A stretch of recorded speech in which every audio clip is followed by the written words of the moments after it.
Before installing Scilab, first you need to check your system property.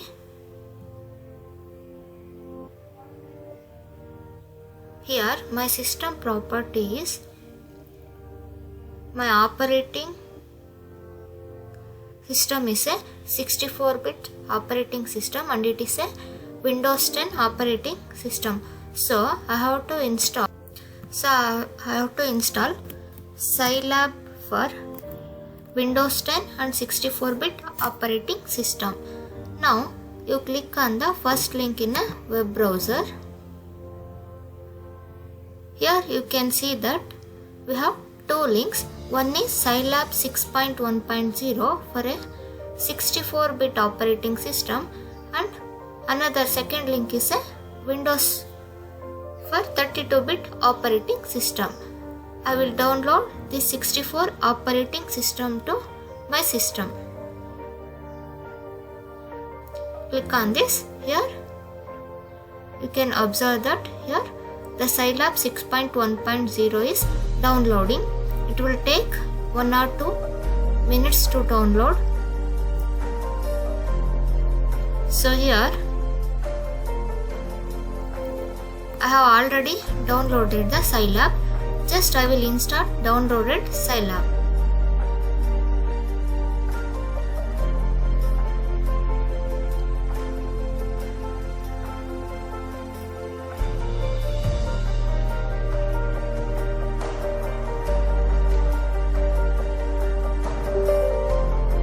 Click on yes.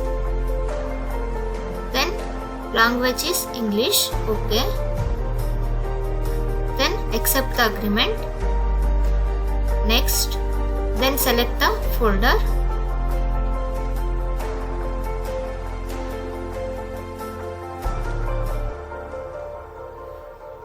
Then OK. Then click on next. Then next. Again next. Next. Then click on install.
Then click on finish.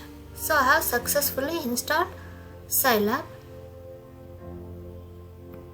Here you can see that the shortcut is created on a desktop. Then click on this icon.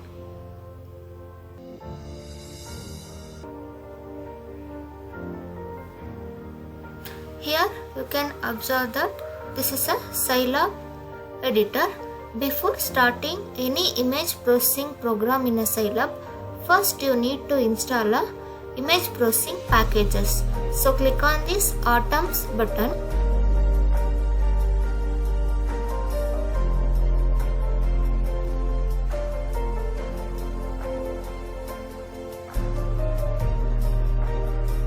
In that, select all modules. Then search for image processing and computer vision toolbox. Here again click on this. Again click on install.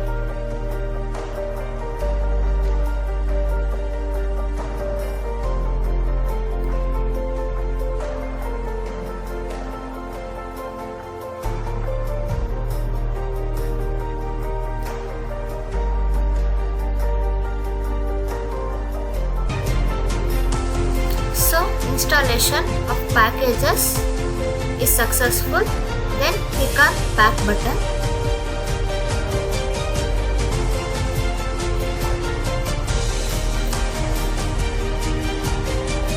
So after installing image processing packages, you need to exit from the Scilab, then reopen it.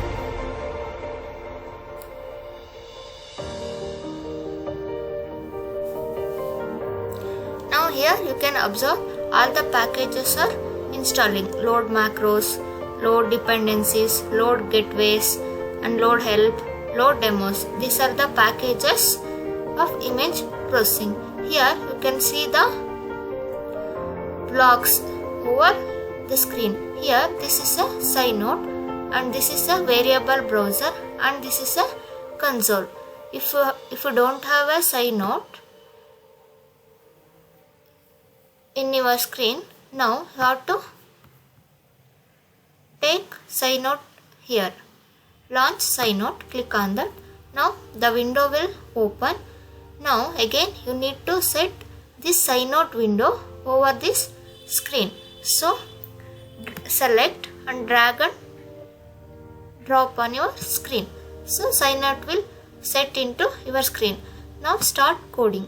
Here I will show you just simple example using Scilab. First, to declare a variable, just x is equal to 10.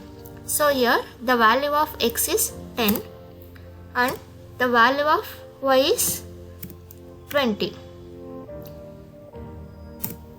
So click on this button to run the program. Then save and execute. You save it in a folder.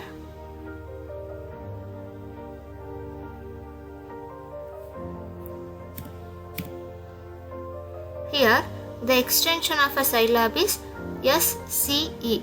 It will take default. Just you give only file name, then save it. Here you can observe that in a variable browser the value of x is stored in a matrix format.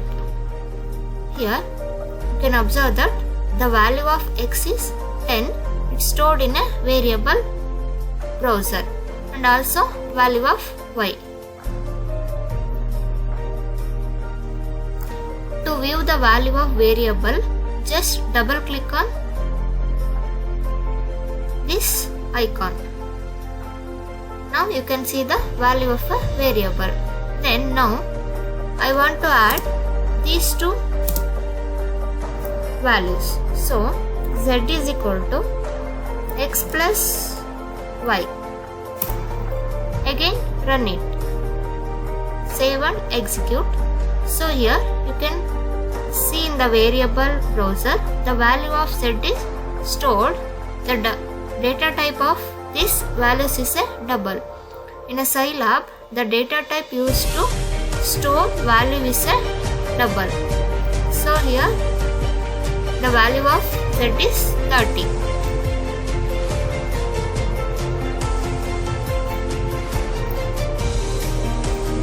Now you can also observe that the matrix in a Scilab, it starts from index 1 and 1. The row index is 1 and column index is also 1. So if you want to write a for loop, you have to start with 1. Here 1. 1 to 10. If you starting a for loop, you need to end with a end function. So display I.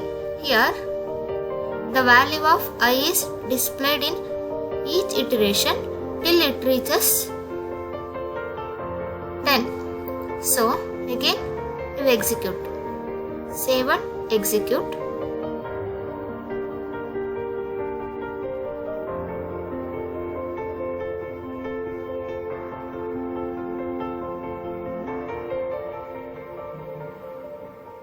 So it throws the error message because you have to use variable name, that is I is equal to I varies from 1 to 10. So in each iteration it print the value of I.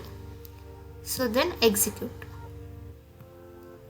Here you can observe in the console the value of I is displayed from 1 to 10. This is a basic syntax of a for loop used in a Scilab. Now n is equal to 10. Then if you want if statement, if delete this, then if n is less than 5, then display n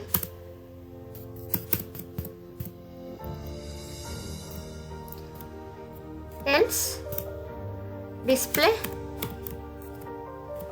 n plus 1.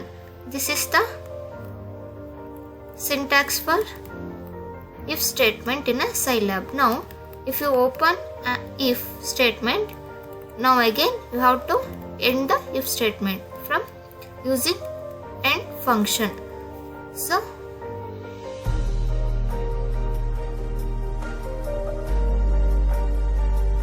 execute it. Here you can observe that the value of I is displayed on a console from 1 to 10. The 11 is the output of this if statement. It checks the condition. Is n is less than 5? No, it becomes false. So it comes to else statement. Then it print the display n plus 1. So n is, I have declared n is 10 here. So n plus 1 means 11. So it is displaying 11. So this is the basic example program using Scilab and installation of a Scilab. In upcoming videos you can see the image processing program using Scilab. Thank you.